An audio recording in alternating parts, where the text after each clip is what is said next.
Are you hiding from me? No, I'm looking for a place to stand that's not in direct sun. Well, we're in California. It's direct sun here. Yeah. I There found you some. go. There you go. A nice, beautiful, clean rig, which we're going to talk about. Cleanish. Clean-ish. Clean. Cleaner than it was. Yep. So what are we talking about today? Some common RV setup mistakes that, we've been traveling for the last couple of months and we've seen some things. Yeah, we've been traveling a lot. Yes. All right, let's talk about that. Okay. Yeah, that is a lot of sun. Hey! We're going to hide over here on the side. It's not a bad backdrop. No. No, I mean, it could definitely be cleaner. But let's talk about that. Okay. So one of the things we want to make sure people know about to have, and this list is really because we want everybody to have a great camping experience. Right, and it's just about that time. Yes. School's almost out, and... Yep, it's almost camping season. Yes. I mean, we're full-time, so it's always camping season. But yeah, so for some of you guys that aren't full-time, we do have some tips and tricks for ways to survive a little bit better and have more fun to take some of the stress out of what can be a very stressful experience. So what we've been joking about here with this not very clean RV is to check the campground rules for where you're going to be. Right. And we looked at the campground rules for this campground 3 times. I read all the way through every single bullet point 3 times. And all the paperwork. And nothing said anything about no washing RVs. But a lot in of them do. lot of campgrounds, they do say that. Yeah. For whatever reason, all kinds of different reasons why. I was really surprised that this one allowed it because we are in California. Right. And we tried to be really good about our water use because we know water use in California is kind of a hot subject because it's very dry out here. Right. We weren't spraying willy-nilly. No. So. No. Yeah. Neither Willie nor Nilly were here. No. And we tried to do it pretty quickly too. Yeah. There are a lot of crows or ravens. Actually, there's huge flocks of ravens. It's crazy. Yeah. So look for things like if you need to wash your rig. We've traditionally gone to Blue Beacon, like truck washes and stuff like that. They do a great job for way cheaper than you think. Oh yeah. So definitely check those out. If you can wash in a campground, it's actually really convenient. So we found a campground we could wash in, and we did. Right. Other things to look out for, if they allow fires, or if they only allow specific kinds of fires. Right. Like here, there's no wood fires. No wood fires. But propane's okay. And another thing on that, if you bring wood from home and you're traveling kind of far, don't do that. You can't burn that wood either because there's different wood organisms and stuff that they don't like to contaminate other places with. So just check that kind of stuff. You don't want to get there and you have this, 7 cords of wood or whatever, and you want to burn some stuff and they're going to be like, and then you can't, and then you just brought stuff that you didn't need. Yeah, and sometimes with fire pits, like wood burning fire pits, sometimes they have to be covered. Right, or like have enclosed. Something, yeah. Yeah, so if you just have like an open pit or like a solo stove or something, make sure you have the right accessories with it. Yeah. So that's enough for campground rules. Let's go find something else to talk about. Alrighty. Hey, while we're over here with the hookups, let's talk about these. Okay. Because we've done this many times. What's the number one thing to do before either starting to put your legs down or unhooking from a truck with an RV? Check to make sure there's power and water. Yeah. Why is that so recent in our memory? Because at this campground, we had to move 3 times to find power. Find power, yeah. And we only have 30 amps. Yep. This whole area up here is only 30 amp. And we knew that. Yeah. We didn't realize that all of the 50 amp spots were going to be taken. But we can manage. Yep. We can manage on 30 amp and it's all good. But yeah, you want to make sure that the water works. Yep. Because you need water. So water's easy to check, right? You just walk up, turn the valve, it gets wet, you're good. Right. How do you check power? Well, we check it with like a surge protectory thingy. This is actually like one of the jobs I can do while Brian's still in the RV because I'm usually out. We use the Power Watchdog and I plug it in and wait for it to turn white. The bulldog on the front will turn bright white, and if it doesn't, then it gives us an error code and lets us know there might not be a ground or something is not firing or whatever it is. And so then we move on to somewhere else. Yep. And that's only if you're checking or if you're picking your own site. Right. Like if it's a campground where they direct you to a site, which is most of them, which a lot of them do, if the power or water don't work at that site, you need to go talk to them and get a new site. You can't just kind of pick another one on your own. So make sure you know about that. A lot of the 1,000 trails, though, you can pick your own site. Yeah. With caveats. Yeah. So. And also while we're here, this slide is nowhere near this post, but in the last campground, there was a tree right where you're standing. Right here. Yeah, so that's something, know how big your slides are, how far they come out and where they, I mean, you can see kind of where they come out, but know how deep they are. Yep. And if you're new to it, take a tape measure and measure it, and then just come out with your tape measure and say, yep, I can fit in between this tree, I can do that. We've done this many times, I know what size this is, and I know if it'll fit. But let's check something real quick while you are standing right here, because I'm always driving and maneuvering, so I'm up in there in the driver's seat. One thing I've heard a lot of people do, and our friend Dan does it, put your back against the wall. That's not bad. Look at that. Yeah, so back against the wall, stretch your arm out. So for Erin, it's basically her fingertips. It's like my pinky. Yeah, so if you ever are unsure if there's room, you can just throw your back on the wall, stick your arm out, and if you know kind of how far that is, that's just a super quick way. You don't have to carry around sticks or rope or measuring tape. It's just, you always have your arms on you, right? Unless you're having a bad day. I hope so. I hope so. And also, we have some really large bay doors. Oh, let's show this one. And the one that has all of the business stuff in it, the wet bay, is quite large. It's huge, and it's hidden. I didn't check it this time. Bonk. But it would have been fine without all this stuff in it, because it would have just come right here. Yeah, and it's okay, because as long as ours opens enough that we can get the stuff out of here. Yeah. There's the tote with all the dirty sewer stuff is in there. As long as I can get that out, I'm good. But yeah, so this is a challenge, because that is a really, I mean, just look at, compared to the slide. Yeah, I was gonna say, it's almost twice as long. It's a lot longer than my arm. Yeah, you might have to lay down on the ground to measure that one. Yeah, if it comes to my shoulders, we're fine. But yeah, so, and this is the one that's always kind of the one in the way. Yeah, because that's the power. That's the other one we always have to open, but it's way smaller. Like, that is, the wet bay is definitely the trick. Yep. We, in our travel trailer, I don't know if Brian has a picture of it or not, we were in Portland, and we had to stay at a place that the power poles, it was like a parking lot. Yeah. But the power pole, fit in between our two slides on this side. We had a living room slide. And then a kitchen slide. Oh, yeah, the living room slide. Oh, no, kitchen. My God, we both forgot. Kitchen slide and bunkhouse, like this much space in between them. And we got the pole right there. The pole just fit right there in between the two slides. And I know some of you have probably had to do that too, but that takes quite a bit of maneuvering and knowing your rig. So just some setup mistakes we've seen with regards to that kind of stuff. Let's go on the other side. I think there's some things over there to talk about too. Sure, go for it. Okay. So Erin just thought of something as we were walking around. This is our current towing setup. Don't laugh. So we've got the Jeep as our towed, and we hook it up with the Ready Brute. And I have a little splitter here with the Hollywood rack with 2 e-bikes, and then I have a ladder rack with 2 kids' bikes. Did I mention I hate bikes? Brian doesn't like the bikes. I love the e-bikes, and I think they're great, and we love Rad Power, and thank you again for sending them. Yes. But my God, they're a pain in the rear to move around. But what we really want to talk about is, we talked about tail swing in a video about 2 years ago, and basically what happens is where your axle is up here, everything beyond that is going to rotate away. Like, if I'm turning to the right, everything back there is going to go left. So your tail is literally going to swing out. When you add stuff to the back, your tail is going to swing even farther, and then you're going to have things that are going to run into other things. And one issue actually I've been running into with this, and I need to maybe adjust my setup a little bit, is all of this damage here on this bull bar, which I really don't care about, is from the kickstand on Erin's wagon. So that has been rotating and swinging into the bull bar. Now, I don't really care about that because that goes on the ground.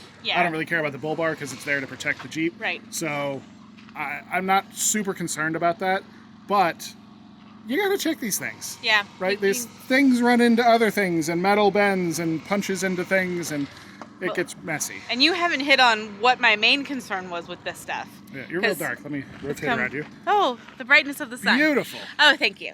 So my concern with this is when we don't have a pull through and we're backing into a site. Yes. If you back too far into a site, you might not be able to get your things off. Or you might run into something. Because you're not used to all the stuff that's in the back. But yeah, if you want to get to your stuff, like those of you with toy haulers, you know you run into this a lot. You need to make sure there's enough space to put your back down. And you know. Yeah, and really, people are probably going to say, oh, just have a backup camera and you're good. I have a backup camera, and most backup cameras like that one are kind of like a wide angle, kind of like a fisheye.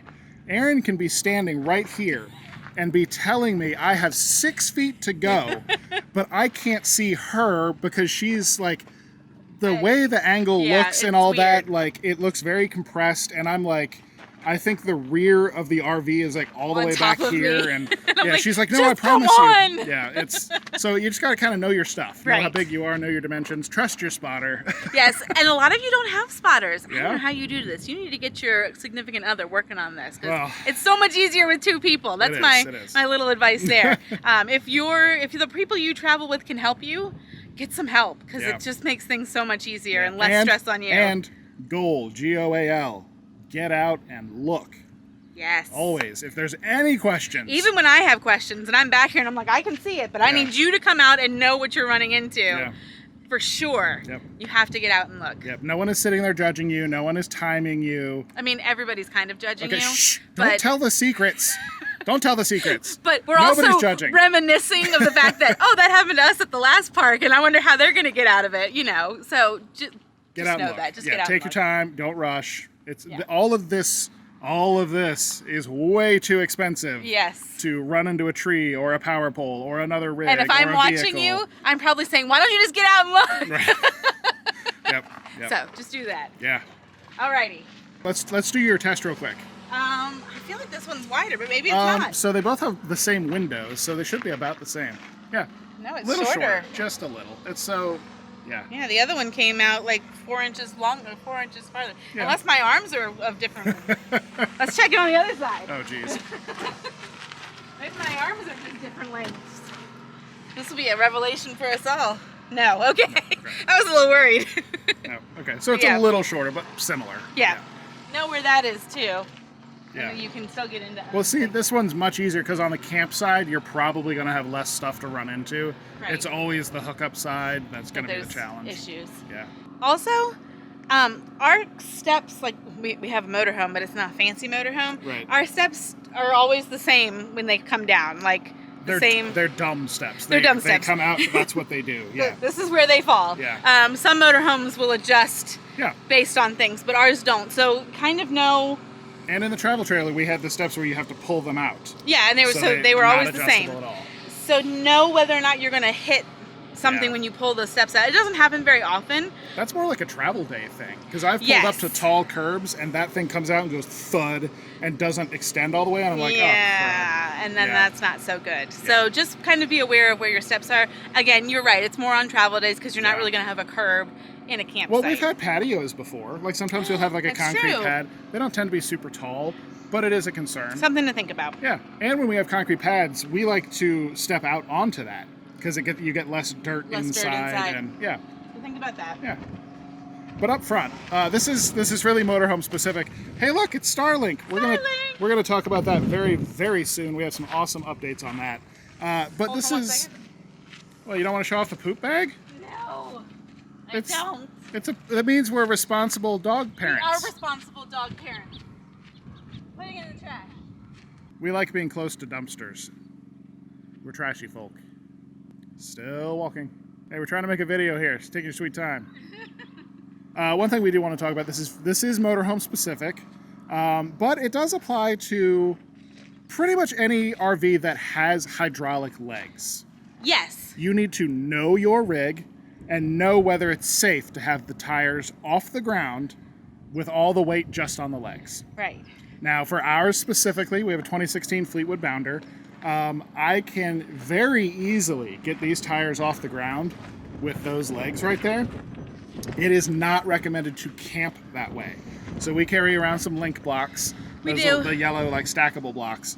And if we have to go higher to where that comes off the ground, I will just take it even higher and we'll throw some blocks under it, lay it back down on the blocks, and then level it again. Yeah. When we got new tires a couple months ago, I did raise this all the way off the ground so the mechanic could take this stuff off and do the tires, and that's okay for short periods of time. Right. But for sitting here for 2 weeks, you don't want that stuff hanging in the air. Mm-mm.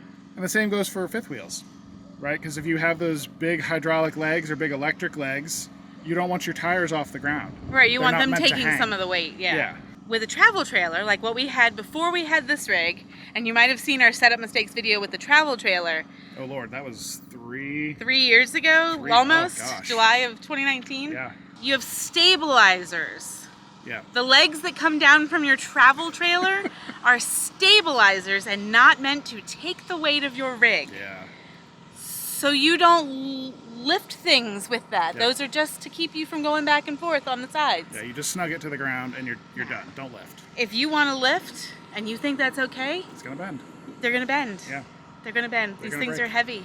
They are. And I know many of you have commented on that video that I wish I had seen your video before I had gone camping for the season because you were new or whatever it might be. I have a good friend from college who told me that exact thing, that he had gone out for the season and used them as lifting legs, and he had to get them all replaced. Yeah. So, just... It's really know your gear. Yeah, know your gear, know your rig, if you have know what's legs, supposed to happen. There are some travel trailers that come with electric leveling do. systems. And and you've that's been told awesome. that. Yeah, and you should know that. Like, you should know what is made to support what. Right.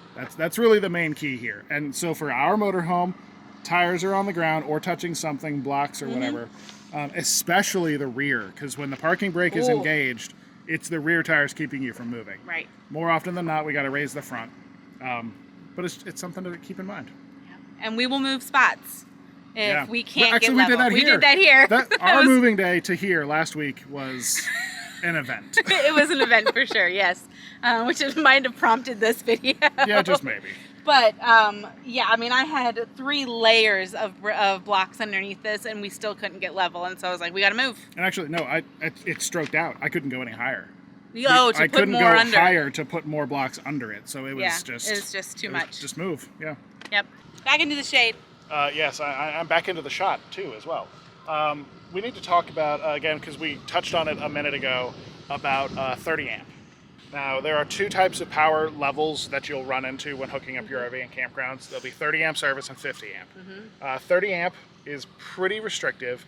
50 amp, you can run 3 air conditioners, run the microwave, your dryer, your washing machine. You can do everything on 50 amp because it's really more than 50 amps.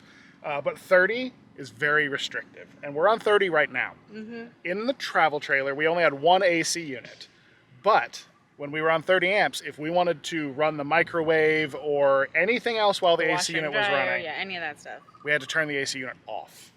And we had to do it manually because there was no power control system. So we had to be on top of like turning things on and off. Right. And a handful of times, I actually ran an extension cord out the window to the post and plugged into like a normal like 15 or 20 amp like normal 3-prong extension cord socket to run like the Instant Pot on the inside or the convection or the induction cooktop. Yeah, because we had to keep the AC on because we were in hot places or something like that. Yeah. So you can do that. Like, you can pull power off the post. It just has to be from a different source.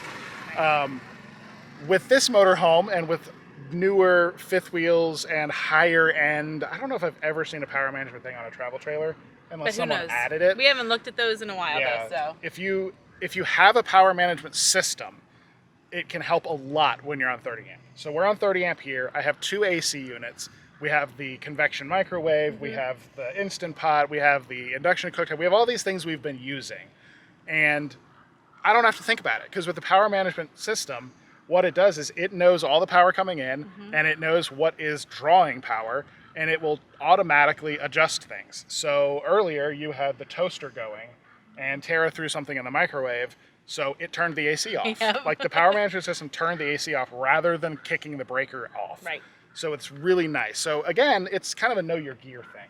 Yep. Right. If you're on 30 amps, you're going to be making concessions. You're going to be juggling things.